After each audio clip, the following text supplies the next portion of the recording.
اس کو بولتے محرم. یہ بھی نہیں معلوم کئی لوگوں کو. یہ اس واسطے بول رہا ہوں, تجربہ ہوا اس کا بھی میرے پاس خواتین آتے اپنے مسئلے مسائل لے کے, تو رونا روتے آ کے, حضرت ہماری بچی ہے وہ دبئی گئی تھی, وہاں پریشان ہو گئی, وہاں کفیل چھوڑنا نہیں, سعودی میں پکڑ لیا چھوڑنا نہیں, تو اماں اس کے ساتھ کون ہے پوچھتوں میں, تو نہیں کوئی بھی نہیں ہے. تو بولا کوئی محرم نہیں ہے, اتنی دور کیسا گئی بغیر محرم کے؟ تو ایک بولتے نا دو بولتے. کیوں؟ ان کو محرم ہی نہیں معلوم. ان کو یہ بھی نہیں معلوم کہ بغیر محرم کے عورت سفر نہیں کر سکتی. سفر تو سفر, ابھی جا کے رہ گئی وہاں اور اس کے ساتھ زیادتی ہونے لگی, تو اب اماں کو پریشانی لائق ہوئی. گئی کو بیوٹی پارلر کا کام کرنے گئی تھی, گئی کو نرس کا کام کرنے گئی تھی, گئی کتنی بے غیرتی کی بات ہے. دیکھو آپ, مرد اگر گھر میں ہے اور عورت جو ہے کہیں جا کے کام کر رہی ہے, تو مردوں کے لیے بھی شرمسار کرنے والی بات ہے نا.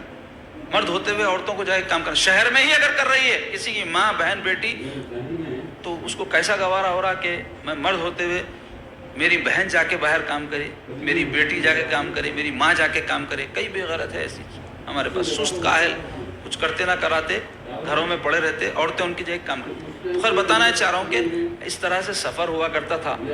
تو وہ کیچڑ والی زمین پر غوث پاک فرماتے جب ہم پہنچے تو رفتار قافلے کی جب آہستہ ہو گئی, تو اچانک 60 ڈاکو حملہ کر دیے اور گھیر لیے اور پورا قافلہ لوٹ لیے.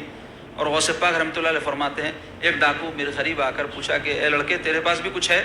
تو آپ فرمائیں ہاں میرے پاس ہے. تو بولے کیا ہے؟ تو بولے 40 دینار ہے. تو ایک بچے کے پاس 40 دینار بول تو یقین نہیں کراؤں. تو پوچھا کہاں پہ ہے؟ تو آپ فرمائیں یہ گدلی کے اندر ہے, اماں جان یہاں سی کے رکھے. تو انہیں چپ ایسی بول رہے سمجھ کے چلے گئے. دوسرا ایک آیا, انہیں بھی یہی پوچھا, آپ اس کو بھی وہی فرمائیں.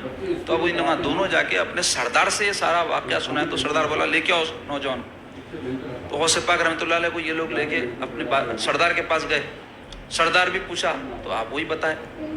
تو انہیں کیا کرا, گدڑے نکلوا کے کھلا کے دیکھا تو اس میں سے دینار نکلے. تو انہیں بولا کہ اے نوجوان, اگر تم مجھ سے یہ بات چھپا لیتے تو تمہارا مال بچ جاتا, پھر پوچھنے پر تم جو ہے سچ کیوں بتا دیے؟ تو غوث پاک رحمۃ اللہ علیہ فرمائے میری والدہ نے مجھے اس بات کی نصیحت کی تھی کہ ہمیشہ سچ بولنا, لہٰذا میں سچ بولا.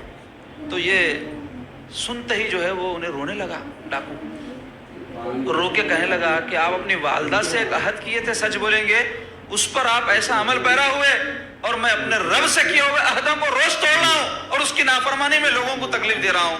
اور فوری شرمندہ ہوا, اور ایسا اس کو دل جو ہے پلٹا کہ غوث پاک رحمۃ اللہ علیہ کے دست پر توبہ کر لیا. نہ صرف انہیں توبہ کرا, جب انہیں توبہ کرا تو اس کے ساتھیاں دیکھے تو بولے کہ تم فسق و فجور میں ہمارے سردار تھے, تو اب نیکی اور توبہ میں بھی تم ہمارے سردار ہیں, تم آگے آگے, ہم تمہارے پیچھے پیچھے. بولے تو یہ کرامات تھی غوث پاک کی جو ظاہر ہوئی, اور ہدایت کا جو نور اللہ نے آپ کو عطا کیا تھا اس کا جو ہے فیض شروع ہو گیا.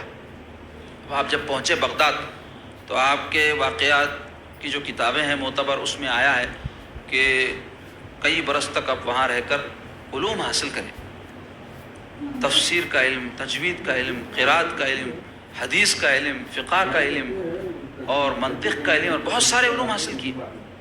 کئی آپ کے اس بارے میں اساتذہ ہیں, ان کے نام بھی مختلف کتابوں میں آئے ہیں, اس کی تفصیل بیان کرنے کا وقت نہیں ہے. اور یہ جب علوم حاصل کر رہے تھے آپ, تو اس وقت بڑی مشقتیں آپ نے برداشت کی, بڑی تکالیف آپ نے اٹھائی.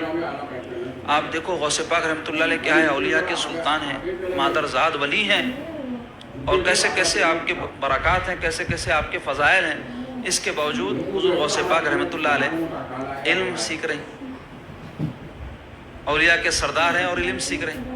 اور کتنے آپ اندازہ لگائیں, ایسے قادری ہے, چشتی ہے, نقشبندی ہے, رفاعی ہے, جو اپنی اپنی نسبتوں پر ناز کرتے اور اپنی نسبت کا مختلف طریقوں سے اظہار کرتے, اپنے لباس کے ذریعے, اپنے ناموں کے ساتھ نسبت جوڑ کے اظہار کرتے. لیکن جو ہے جو یہ سارے سلسلوں کے ائمہ ہیں یا سلسلوں کے جو بڑے ہیں ہمارے اکابرین, ان کے احوال آپ اٹھا کے پڑھو, کیسے وہ لوگ علم حاصل کرنے میں مشقتیں اٹھائے, مجاہدے کیے, تکلیف اٹھائے. غوث پاک کے خود واقعات بیان کروں گا, کیسی کیسی مشکل تحصیل علم کے دوران آپ کو اٹھانی پڑی. اور یہ سارے جو ہے قادری, چشتی, نقشبندی, رفاعی علم سے دور, شرعی ضروری علوم سے دور, جس کا سیکھنا ہر ایک مسلمان کے اوپر واجب ہے. عقائد کے مسائل, طہارت کے مسائل, نماز کے مسائل, حلال حرام کے مسائل, حقوق کے بارے میں جاننا, اخلاق کے بارے میں جاننا, یہ سب واجب علوم ہے. ضروریات دین میں سے ہی ہے. ضروریات دین بولتے ہیں ایسے علوم جن کا سیکھنا لازم ہے. وہ کیا ہے؟ عقائد. سب سے پہلے تو ایک مسلمان کے بنیادی عقائد کیا ہو، کن چیزوں کو ماننا ضروری ہے اور کیسا ماننا، کیا ماننا، جس کی تفصیل جو ہے علم میں جو ہے اس میں ایمان مجمل اور ایمان مفصل میں آپ کو ملے گی. بنیادی عقائد اس میں بیان ہو، پھر اس کی شرح بھی ہے، لیکن اجمالاً یعنی ان شارٹ کیا کیا باتوں کو ماننا ہے. وہ ایک مسلمان کو عقیدے کے پتہ ہونا چاہیے، توحید کے حوالے سے، رسالت کے حوالے سے، اور آخرت کے حوالے سے، تقدیر کے حوالے سے، بعث بعد الموت، مرنے کے بعد دوبارہ اٹھائے جانے کے حوالے سے. کتنے لوگ ہیں جن کو اس بارے میں یہ جو بنیادی عقیدے ہے اس کا علم ہے؟ ہر ایک مسلمان پر یہ جاننا فرض ہے، سنت نفل نہیں، فرض. لیکن لوگ واقف نہیں، سیکھنا بھی نہیں چاہتے. اور اس کے بعد جو ہے جب ایک مسلمان شخص ہے تو اس کے اوپر عبادات فرض ہے نا جی. نماز فرض ہے 5 وقتہ روزانہ. کوئی عذر نہیں بیان کر سکتے. آپ بیمار ہے، کھڑے کے نہیں پڑھ سکتے، بیٹھ کے پڑھو بولے. سفر میں ہے، سواری پہ پڑھو بولے.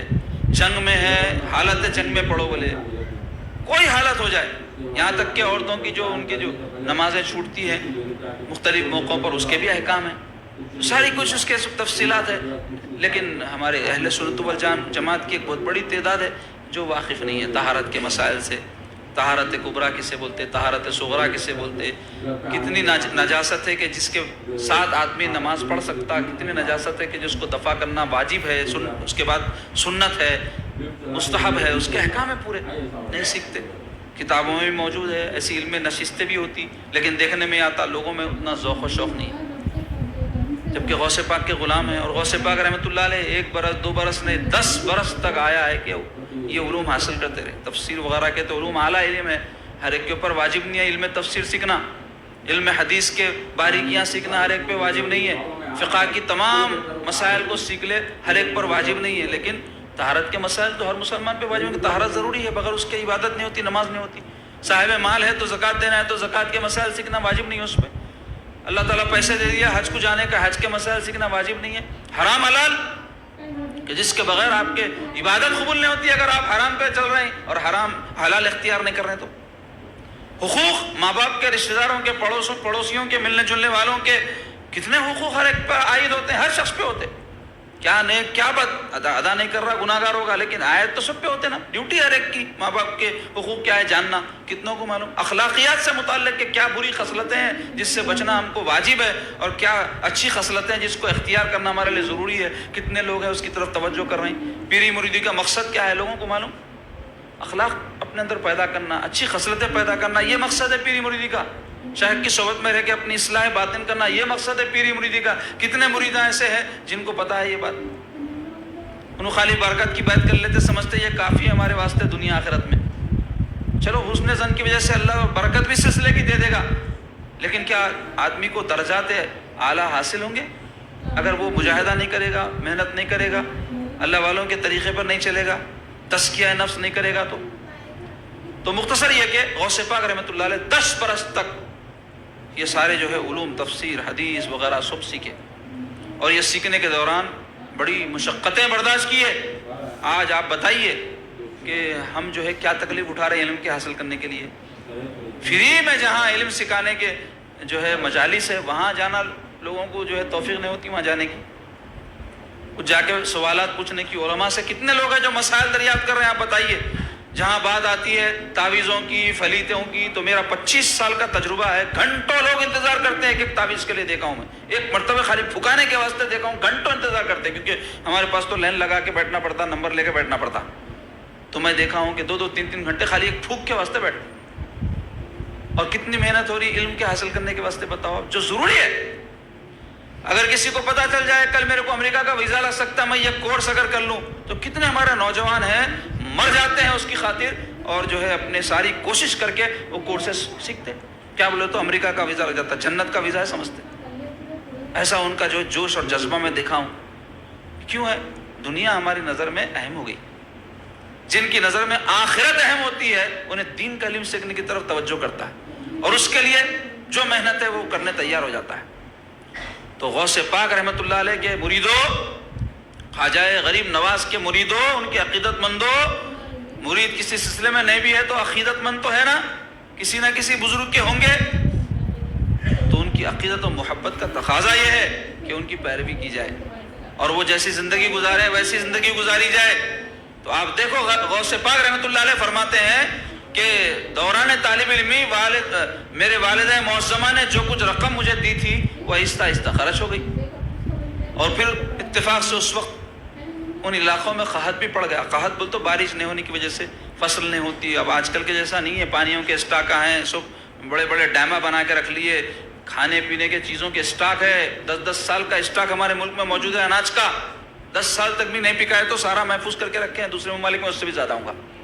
تو یہ سب اس زمانے میں نہیں تھا، تو قحط کی وجہ سے سارا علاقہ پریشان ہو گیا.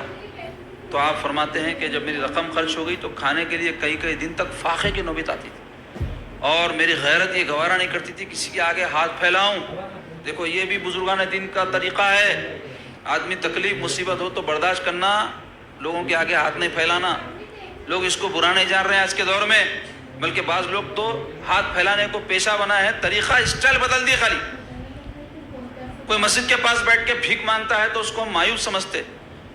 کیا صرف مسجد کے پاس بیٹھ کے بھیک مانگنے والا ہی جو ہے جو کام کر رہا ہے وہ مایوب کام ہے؟ وہ لوگ جو اچھے کپڑے برق زرق پہن کے بھی لوگوں کے آگے مختلف بہانے بازیاں کر کے جو ہاتھ پھیلا رہے ہیں وہ مایوب کام نہیں ہے؟ غیرت رہنا انسان کے اندر، ایک تو محنت کی عادت رہنا، دوسرے مشقت اور تکلیف اٹھانے کی عادت رہنے کے ساتھ ساتھ کوئی پریشانی آئی تو صبر و تحمل رہنا، غیرت مندی ایسے رہنا کہ برداشت کریں گے. غوث پاک رحمۃ اللہ علیہ طالب علم کے دوران فاقوں کی نوبت آ گئی. آپ فرماتے ہیں کہ میں یہ سوچ کے کہ کوئی ایسی جگہ پر جہاں لوگ جو ہے کچھ کھا کے پی کے چیزیں پھینک دیتے، وہاں جا کر تو بھی کچھ حاصل کروں. آپ فرماتے ہیں کہ میں ایوان کسرا کے جو قدیم محلات تھے وہاں جا کر جو ہے دیکھا تو پہلے سے وہاں مباح چیزوں کی تلاش میں 70 اولیاء اللہ آئے تھے. میں ان کو دیکھ کر میں بولا ان کو ان کے حال پہ چھوڑ دوں، واپس ہو گیا. فرمایا آپ فرماتے ہیں یہ سلسلہ چلتا رہا تو ایک دن میں دیکھا ایک مسجد میں بیٹھ گیا جا کے اللہ کی طرف رجوع ہو کے، تو ایک شخص بھنا ہوا گوشت اور روٹی لے کر کے آیا اور وہ کھول کر میرے سامنے کھانے لگا. تو آپ فرماتے ہیں نوالا وہ اٹھاتا تھا، بھوک کی شدت کی وجہ سے میرا منہ کھل جاتا تھا. پھر میں اپنے نفس کو ملامت کیا کہ اے نفس تو یہ کیا کر رہا ہے؟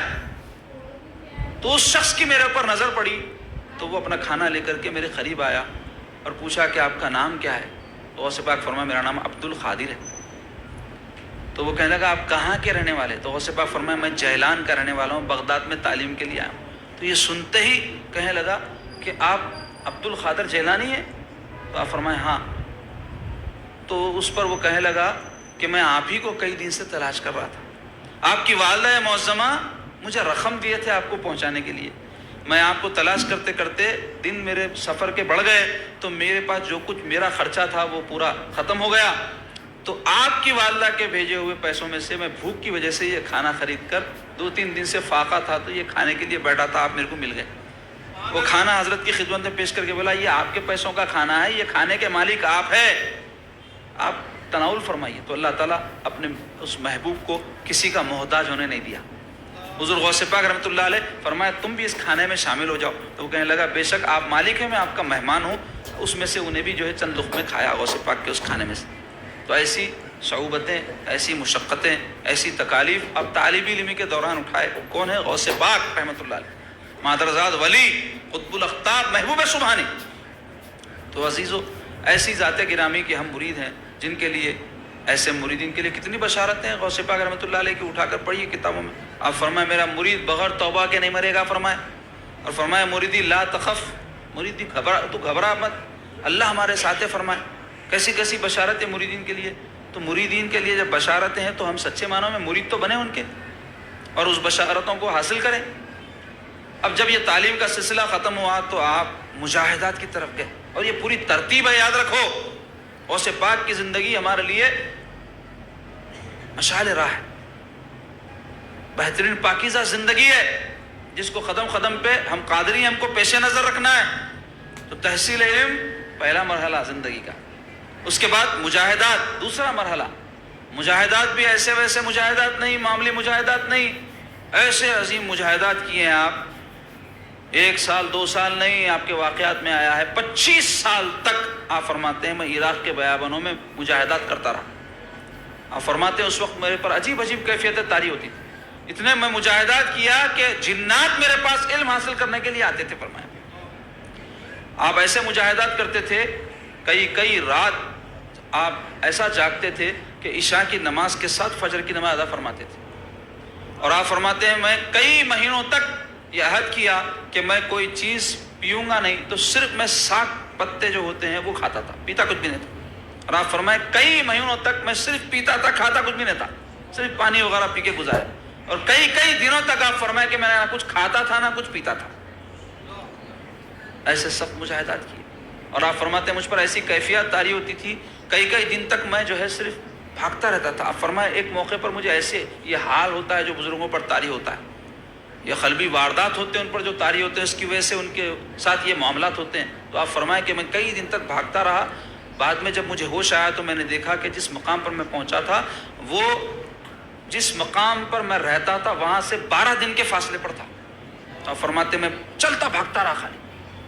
آپ فرماتے ہیں 13 سال تک ایک برج بولے تو ایک پل تھا قدیم، اس کے نیچے میں بیٹھا تھا، بس مجاہدہ کرتا رہتا تھا، عبادت کرتا تھا. تو میرے وہاں 10-12 سال تک بیٹھے رہنے کی وجہ سے وہ جو برج ہے، برج عجمی کے نام سے مشہور ہو گیا. یعنی آپ عجم کے تھے نا، عجم بول تو جو عرب کا علاقہ نہ ہو، آپ ایران کے طرف کے تھے، اس واسطے آپ کو عجمی کہا جاتا ہے. تو آپ کے وہاں بیٹھنے کی وجہ سے وہ پل کا نام عجمی کا پل پڑ گیا. اتنے برس تک بیٹھے رہتے. آپ فرماتے ہیں کہ ایک دن میں عہد کیا کہ میں اس وقت تک کچھ بھی نہیں کھاؤں گا جب تک کہ مجھے کوئی کھلائے نہیں.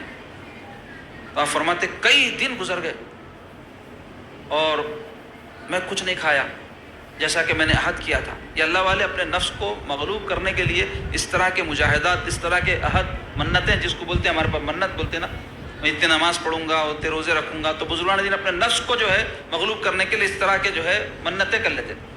تو آپ جو ہے فرمائیں کہ میں کئی دن تک نہیں کھایا تو ایک شخص میرے سامنے لا کر کھانا اور پانی رکھ کے چلے گیا. لیکن چونکہ میں عہد کیا تھا کہ جب تک میرے منہ میں کوئی لقمہ نہیں ڈالے گا میں نہیں کھاؤں گا. تو آپ فرماتے ہیں کہ چند دن کے بعد میں دیکھا کہ حضرت ابو سعید مخزومی رحمۃ اللہ علیہ جو آگے چل کے آپ کے شیخ بنے، وہ تشریف لائے.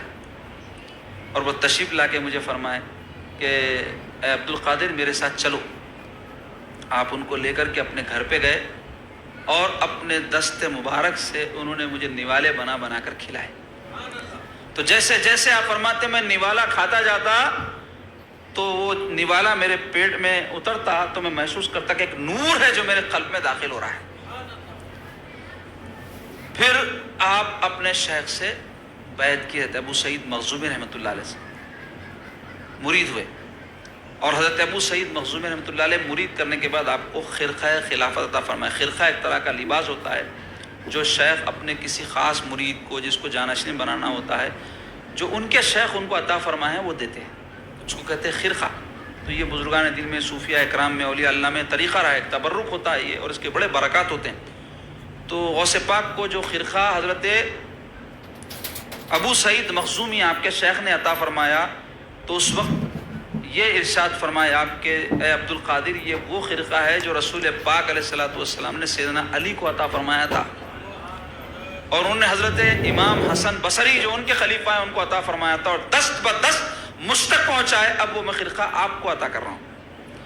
پھر آپ کے واقعات میں یہ بھی آیا ہے کہ اسی خرقے کو پھر غوث پاک رحمۃ اللہ علیہ حضرت ابو سعید مخزومی کو بھی پہنا ہے. آپ ان کو پہنا، انہوں آپ کو پہنائے تاکہ برکات اس کے دونوں کو نصیب ہو. حضور غوث پاک رحمۃ اللہ علیہ کی جب تحصیل علم کی تکمیل ہو گئی، مجاہدات کے بھی تمام منازل سے آپ گزر گئے، تو آپ فرماتے ہیں کہ ایک شب کو خواب میں سرکار پاک علیہ الصلوۃ والسلام کی زیارت مجھے نصیب ہوئی. اور حضور علیہ الصلوۃ والسلام ارشاد فرمائے کہ اے عبد القادر بیٹے تم واز کیوں نہیں کرتے؟ تو غوث پاک فرماتے ہیں میں سرکار پاک علیہ الصلوۃ والسلام سے عرض کیا یا رسول اللہ صلی اللہ علیہ وسلم میں ایک عجمی آدمی ہوں اور عراق میں جو لوگ رہتے ہیں وہ عربی ہیں اور بڑے بڑے فصیح و بلیغ لوگ ہیں، تو میں کیسے جو ہے ان کے سامنے واز کروں؟ تو پیارے آقا علیہ الصلوۃ والسلام غوث پاک کو ارشاد فرمایا کہ بیٹے عبد القادر اپنا منہ کھولو. تو آپ فرماتے ہیں کہ میں جیسے ہی منہ کھولا پیارے آقا علیہ الصلوۃ والسلام 7 مرتبہ اپنا لعاب دہن میرے منہ میں ڈال دیے. پھر ارشاد فرمایا کہ تم اب واز کرو. تو غوث پاک فرماتے ہیں حضور کے حکم پر جب میں آ کر ممبر پر بیٹھا تب بھی ایک جھجک سی مجھ کو تھی، کیونکہ یہ بڑے فصیح و بلیغ لوگ ہیں، ان کے سامنے میں کیسے زبان کھولوں. تو کیا دیکھتا ہوں کہ سیدنا مولا علی رضی اللہ عنہ تشریف لا رہے ہیں، اور آپ قریب آ کر ارشاد فرمائے کہ اے بیٹے عبد القادر اپنا منہ کھولو. تو آپ جیسے ہی اپنا منہ کھولے، مولا علی 6 مرتبہ اپنا لعاب دہن ڈال دیے. تو غوث پاک فرماتے ہیں میں عرض گزار ہوا کہ یا سیدی آپ 6 مرتبہ ڈالے، حضور 7 مرتبہ لعاب دہن ڈالے تھے. تو مولا علی ارشاد فرمائے حضور کے پاس ادب کی وجہ سے میں برابری نہیں کرا.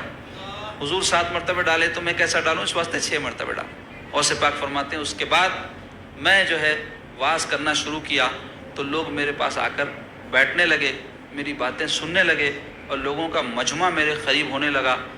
اور لوگ اتنے زیادہ ہو گئے کہ آپ جہاں واز کرتے تھے وہ مدرسہ تھا جو حضرت ابو سعید مخزومی رحمۃ اللہ علیہ کا، غوث پاک کو انہوں وہ مدرسہ عطا فرما دیے تھے. تو لوگوں کی تعداد بڑھنے لگی تو وہ جگہ ناکافی ہونے لگی. تو اطراف و اکناف کے جو مکانات ہیں وہ سب مدرسے میں شامل کر لیے گئے. پھر بھی لوگوں کی تعداد بدستور بڑھتی رہی، اور جب جگہ ناکافی ہوئی تو غوث پاک رحمۃ اللہ علیہ میدان میں جا کر تشریف فرما ہوتے تھے اور وہاں واز فرماتے تھے. اور آپ کے واقعات میں آیا ہے کہ جب مجمع بڑھنے لگا تو اتنا بڑا، بعض وقت آپ کی مجلس واز میں 70 ہزار لوگ موجود رہتے تھے. اور مجلس واز کیا ہوتی تھی، علم و عرفان کا ٹھاٹے مارتا سمندر ہوتا تھا. ایسے آپ کے مواعظ حسنہ کہ آپ کی مجلس واز میں کئی لوگ ایسے ہوتے کہ آپ کے واز کو سن کر ان کی چیخیں نکل جاتی. کئی ایسے ہوتے جو آپ کا واز سن کر اپنے کپڑے پھاڑ ڈالتے. کئی ایسے ہوتے کہ آپ کے واز سن کر ان کی جانیں نکل جاتی، جاں بحق ہو جاتے. کئی جنازے آپ کی مجلس واز سے اٹھتے تھے. آپ کی مجلس واز میں 400 آدمی قلم دوات لے کر بیٹھے ہوتے تھے، جو کچھ آپ ارشاد فرماتے اس کو لکھتے جاتے تھے، اور بعد میں آپ کے شہزادے حضرت سیدنا عبد الرزاق رحمۃ اللہ علیہ جن کا اسم گرامی ہے، وہ موازنہ کر کے کریکشنز وغیرہ کر کے اس کو جاری کر دیتے تھے حضور غوث پاک کے یہ مواعظ ہیں بول کے. تو اس طرح اہتمام اس کا کیا گیا. اور حضور غوث پاک رحمۃ اللہ علیہ کے مواعظ کی جو ہے ایک مشہور کتاب ہے الفتح الربانی. آج اور ایک کتاب کا نام ہے بولانا 2 دن سے تو بول رہا تھا، تیسری کتاب الفتح الربانی. یہ کتاب بازار میں ملتی ہے، وہ لے لینا. مواعظ غوث پاک کے اس کے ترجمے بھی ہوئے، اہل سنت والجماعت کے کوئی عالم کا ترجمہ لے کے پڑھنا. دیکھو آپ کیسے مواعظ غوث پاک رحمۃ اللہ علیہ کے اندر آپ کے واز کی محفل میں جو لوگ آتے اپنے گناہوں سے تائب ہو جاتے. آپ کی واز کی محفل میں انسان تو انسان جنات حاضر ہوا کرتے تھے. ایک بزرگ تھے غوث پاک کے زمانے کے، انہوں ایک وظیفہ پڑھے جنات کو حاضر کرنے کا.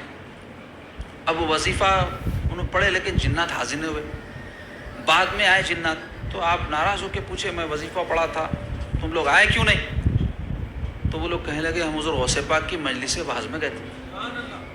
آپ ایسے وقت میں اگر وظیفہ بھی پڑھے تو ہم حاضر نہیں ہو سکتے، کیونکہ ہزاروں کی تعداد میں بلکہ انسانوں سے زیادہ ان کی مجلس میں جنات حاضر ہوتے ہیں بولے، اور سب ہم ان کا احترام کرتے اور ان کے عرفان کی باتیں سنتے. اس کے علاوہ آپ غوث پاک رحمۃ اللہ علیہ خود فرماتے ہیں کہ میری مجلس واز میں انبیاء کی ارواح موجود ہوتی ہیں. میری مجلس واز میں انسانوں سے زیادہ فرشتے موجود ہوتے ہیں جو مجلس کو گھیرے ہوئے ہوتے ہیں، فرماتے ہیں آپ. کیونکہ آپ وہ معرفت کی باتیں، وہ اسرار کی باتیں، وہ حب خدا و رسول کی باتیں بیان فرماتے تھے کہ جو کہ فرشتوں کو بھی سننے میں نصیب نہیں ہوتی تھی، اور اس کو سننے کے لیے وہ لوگ غوث پاک کی مجلس میں آتے تھے. حضور غوث پاک رحمۃ اللہ علیہ کی مجلس واز میں ایک مرتبہ آپ واز فرما رہے ہیں، میدان تھا اور بارش شروع ہو گئی، لوگ بکھرنے لگے. تو آپ آسمان کی طرف اپنی گردن پاک اٹھا کر عرض گزارے ہوئے مولا میں تیرے ذکر کے لیے ان کو جمع کر رہا ہوں تو ان کو بکھیر رہا ہے. اتنا فرمانا تھا کہ مجلس واز سے بارش موقوف ہو گئی اور صرف اطراف میں برسنے لگی. حضور غوث پاک رحمۃ اللہ علیہ کی مجلس واز میں 70,000 کا بھی اگر مجمع ہوتا اور آپ واز فرما رہے ہوتے تو سامنے والا جتنی آواز میں آپ کا واز سنتا، سب سے اخیر بیٹھا ہوا بھی اتنی ہی آواز میں واز سنتا تھا. یہ کرامت تھی آپ کی. آج آپ دیکھو یہاں 100-200 آدمی ہمارے پاس جمع ہوتے ہوں گے، یا اوپر اور عورتیں ہیں، ان تک ہماری آواز پہنچے تو اس کے لیے کیا ہے ساؤنڈ سسٹم لگائے. اور اگر بڑا مجمع ہو تو اس سے اچھا اور اس سے جو ہے مؤثر ساؤنڈ سسٹم لگانا پڑتا. اب جتنا مجمع بڑھتا جاتا اس کے لیے اتنا اہتمام کرنا پڑتا. اور غوث پاک کی مجلس واعظ کا یہ عالم تھا کہ نہ اس زمانے میں ساؤنڈ نہ سسٹم, اور آپ کی جو ہے ارشاد پاک دور دور تک جو ہے لوگ جتنے مجمع میں موجود تھے سماعت کر لیتے تھے.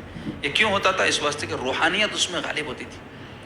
حضور غوث پاک رحمۃ اللہ علیہ کے شہزادے بہت سارے علوم سیکھ کر آئے مختلف شہروں میں جا کر, اور آ کر عرض کیے کہ سیدی آپ اجازت دے تو میں مجلس واعظ میں کچھ عرض کرنا چاہ رہا ہوں. تو حضور اجازت عطا فرمائیں. تو وہ شہزادے بیٹھے اور بڑے بڑے علم کے جو ہے نکتے بیان کیے. لوگ سنے, بڑے محظوظ ہوئے, لیکن لوگوں پر وہ کیفیت جو غوث پاک کے واعظ کے دوران طاری ہوتی تھی نہیں ہوئی. یہاں تک کہ حضور غوث پاک رحمۃ اللہ علیہ جب مخاطب ہونے کے لیے مسند پر تشریف لائے تو اتنا ہی فرمائے, یحییٰ آپ کے شہزادے کا نام ہے, فرمائے یحییٰ کی ماں جو ہے انڈا تلی تھی میرے لیے, اور وہ اس کو ایک برتن میں رکھ کر چھینکے پہ لگا دی, مگر ہوا یہ کہ ایک بلی حملہ کر کے وہ انڈا کھا گئی. یہ ایک عام بات ہے نا جی, اس کے اندر کوئی ایسی جو دینی کوئی بات ہے کیا؟ لیکن آپ کی زبان مبارک سے جب یہ الفاظ نکلے تو مجلس میں ایسا شور بپا ہوا کہ کئی لوگ چیخے مار کر بے ہوش ہو گئے. تو اس کے بعد اپنے شہزادے سے مخاطب کر فرمائے کہ صاحبزادے تم زمین کی سیر کر کے آ کے لوگوں کو سناتے ہو, میری سیر آسمان کی سیر ہے. فرمائے آسمانی سیر کے بعد جو بات نکلتی ہے اس کی تاثیر الگ ہوتی ہے. آپ کی مجلس واعظ کا یہ عالم ہوتا, یہود نصارہ تک آپ کی مجلس میں اگر آتے تو آپ کے واعظ کو سن کر جو ہے کفر چھوڑ کر اسلام میں داخل ہو جاتے تھے. لاکھوں لوگ آپ کے مواعظ کو سن کر راہ راست پر آئے, تائب ہوئے, عرفان کی جو منزلیں طے کرے. ایک بزرگ کہتے ہیں کہ حضور غوث پاک رحمۃ اللہ علیہ کی مجلس واعظ میں ایک مرتبہ میں گیا تو میں اپنے ساتھی سے بولا کہ حضور غوث پاک اپنے واعظ کے دوران اشعار بھی ارشاد فرماتے, تو وہ اشعار جو ہے کتنے ارشاد فرماتے, میں اس کو جو ہے جاننا چاہتا ہوں. اس کے لیے ایک طریقہ اختیار کیے, ایک تاگا رکھ لیا اپنے پاس. حضور غوث پاک ارشاد فرماتے, ایک شعر تو اینو گھٹی مار دیتے, دوسرا شعر ارشاد فرماتے دوسری گھٹی مارتے. تو یہ کہیں مجلس میں مجمع میں بیٹھے ہوئے تھے لوگوں کے بیچ میں. حضور غوث پاک رحمۃ اللہ علیہ اپنے واعظ کے دوران ارشاد فرمائے کہ اے شخص, میں یہاں لوگوں کی گیٹیاں کھولنے کے لیے ان کو جمع کر رہا ہوں, تو گیٹیاں لگا رہا ہے. فرمائے یہ سننا تھا کہ انہوں نے اپنے کپڑے پھاڑ دیے, کیونکہ یہ بات صرف ان کو معلوم تھی. غوث پاک ان کے حوالے سے واقف ہو گئے. اسی طرح حضرت علامہ ابن جوزی رحمۃ اللہ علیہ بہت بڑے بزرگ ہیں, کئی کتابوں کے یہ مصنف ہیں, بڑے جید عالم. ان کے سامنے ان کے ایک ساتھی ہمیشہ تذکرہ کرتے رہتے تھے, چلو کبھی شیخ عبد القادری کی مجلس میں جائیں گے, شیخ عبد القادری کی مجلس میں جائیں گے. تو وہ چونکہ خود اپنے طور پہ بہت بڑے عالم واعظ وغیرہ تھے, تو وہ ٹال مٹول کرتے رہتے تھے, ان کی کیا سنوں گا جا کے, ایسا خیال رہتا ہے دل میں, کیونکہ حضور غوث پاک سے واقف نہیں تھے, نہ ان کی بزرگی سے واقف نہیں تھے. تو ایک دن دوست ان کے بہت اصرار کر کے ان کو لے کے آ گئے مجلس سے واعظ. وہ آ کے بیٹھے تو حضور غوث پاک کی مجلس میں قاری قرآن کی ایک آیت پڑھے. اس کے بعد حضور غوث پاک رحمۃ اللہ علیہ اس کی تفسیر اور تعویل بیان کرنا شروع کرے. تو آپ جب اس کی تفسیر بیان کرے تو یہ ابن جوزی کے ساتھی جو ان کو پکڑ کے لے کے آئے تھے ابن جوزی کو, ان سے پوچھے مولانا سنیں آپ اس سے پہلے ایسی تفسیر؟ تو بولے ہاں میں سنا, کوئی نئی بات نہیں ہے. پھر دوسری تفسیر بیان کرے تو پھر انہوں پوچھے آپ سنیں؟ تو بولے سنیں. تو ایسا 11 تفاسیر غوث پاک اس آیت کے بیان کرے, اور یہ اپنے ساتھی سے پوچھتے جاتے ابن جوزی سے آپ سنیں؟ تو بولے سنیں. عالم تھے نا, میں پڑھے تھے سنے تھے کہیں نہ. 11 کے بعد میں حضور غوث پاک اسی آیت کی 40 تعویلات اور تفسیرات بیان کرے. تو 11 کے بعد انہوں پوچھتے آپ سنیں؟ تو بولے میں آج تک نہیں سنا, پہلے یہ خط سنو. 12 نہیں سنا, 13 40 تک بولے میں نے سنا. اب جب یہ تفسیر وفسیر بیان ہو گئی, اس کے بعد غوث پاک رحمۃ اللہ علیہ ارشاد فرمائے اب قال بہت ہو چکا, حال کی طرف آؤ. اتنا سننا تھا. ابن جوزی پر ایسی کیفیت طاری ہوئی, اپنے کپڑے پھاڑ کر مجلس کے باہر نکل گئے, اور غوث پاک رحمۃ اللہ علیہ کے معتقد ہو گئے. دل میں حضور غوث پاک کی عظمت ان کے سما گئی. تو ایسی جو ہے مجلس واعظ غوث پاک رحمۃ اللہ علیہ کی ہوتی تھی, جس کے جو ہے فیوز و برکات کا یہ عالم ہوتا تھا, جس کی تفصیل بھی آپ کے سامنے بیان ہو. اور حضور غوث پاک رحمۃ اللہ علیہ کے کرامات کا تو کیا کہنا, بڑے بڑے اولیاء اللہ نے لکھا ہے جتنی کرامات حضور غوث پاک رحمۃ اللہ علیہ کی ہیں کسی اور ولی کی نہیں ہے. آپ کا ہر کام کرامات ہے بولتے, جیسے حضور پاک صلی اللہ علیہ وسلم کی ہر بات معجزہ ہے پیارے آقا علیہ الصلوۃ والسلام, تو حضور غوث پاک رحمۃ اللہ علیہ کا ہر کام کرامات ہے. لیکن مشہور جو کرامات ہے آپ کی, ان میں سے ایک جو ہے کیا ہے، مردے کو زندہ کرنے کے بارے میں تو آپ لوگ سنے ہوں گے، غوث پاک رحمۃ اللہ علیہ مردوں کو زندہ کیے. تو ایک واقعہ مردے کو زندہ کرنے کا آپ کے زمانے کا یہ ہے کہ ایک مسلمان میں اور عیسائی میں بحث ہو گئی. عیسائی کہنے لگا عیسیٰ علیہ السلام سب سے افضل ہے، اور مسلمان کہنے لگا محمد رسول اللہ صلی اللہ علیہ وسلم ہمارے آقا سب سے افضل ہے. دونوں میں جب بحث ہونے